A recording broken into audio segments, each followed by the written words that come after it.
Welcome to spectrum IAS academy. This is Byra Sivapoturaju. మనకి త్వరలో ప్రకటించబోయేటువంటి అనగా సెప్టెంబర్ 15, అక్టోబర్ 15 ఆ తదుపరి వచ్చేటువంటి నోటిఫికేషన్స్ చాలా ఉత్సాహకరంగా ఉపయుక్తంగా ఉన్నటువంటి నోటిఫికేషన్స్ కూటమి ప్రభుత్వం మనం ముందుకు తీసుకొస్తుంది. గ్రూప్ 1 149 మరియు గ్రూప్ 2 673 మరియు అదేవిధంగా ఒక 3,000 పైగా పోలీసు ఉద్యోగాలు ఇస్తున్నట్లుగా మనకి అధికారికంగా వ్యక్తమయ్యింది. అయితే ఇప్పుడు గ్రూప్ 1, గ్రూప్ 2, SIF పోలీస్ ఈ 3 ఉద్యోగాలకి ఇంటిగ్రేటెడ్గా ప్రిపేర్ అయ్యేటువంటి అవకాశాన్ని మనం కల్పించాం. దీనిలో మనకి గ్రూప్ 1 సిలబస్ రావాల్సి ఉంది.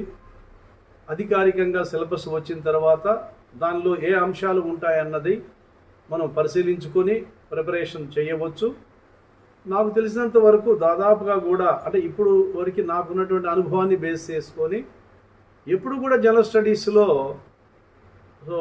Indian history, Geography, polity, economy, science and technology, reasoning and arithmetics, current affairs అనేవి ఎప్పుడు ఒకే విధంగా ఉంటూ ఉన్నాయి.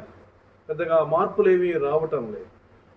అదేవిధంగా మనం గ్రూప్ 2 తీసుకున్నట్లయితే అదనంగా సోషియాలజీ అనేటువంటి ఒక సబ్జెక్ట్ యాడ్ అయ్యింది. సో ఈ నేపథ్యంలో ఇటు గ్రూప్ 1కి ఆ స్థాయిలో జనరల్ స్టడీస్లో ఉన్నటువంటి వివిధ అంశాలు ఇటు గ్రూప్ 2కి ఆల్రెడీ మనకి ప్రిలిమినరీ సిలబస్ ఏంటో మెయిన్ సిలబస్ ఏంటో క్లియర్గా తెలుసు కాబట్టి సిలబస్ దగ్గర పెట్టుకొని గ్రూప్ 2 చూసుకుంటూ గ్రూప్ 1 వచ్చిన తర్వాత గ్రూప్ 1 సిలబస్ మీద మనం ఫోకస్ పెట్టుకోవచ్చు. లేకపోతే ఇప్పుడు వీటికి చదివినా కానీ కొన్ని టాపిక్స్ దానిలో కూడా కలుస్తాయి కాబట్టి ఇటు గ్రూప్ 1, గ్రూప్ 2 ఇదే మనకి SIF పోలీస్ తీసుకున్నట్లయితే దానిలో కూడా జనరల్ స్టడీస్ మరియు రీజనింగ్ అండ్ అర్థమెటిక్ ఎబిలిటీస్ ఉన్నాయి.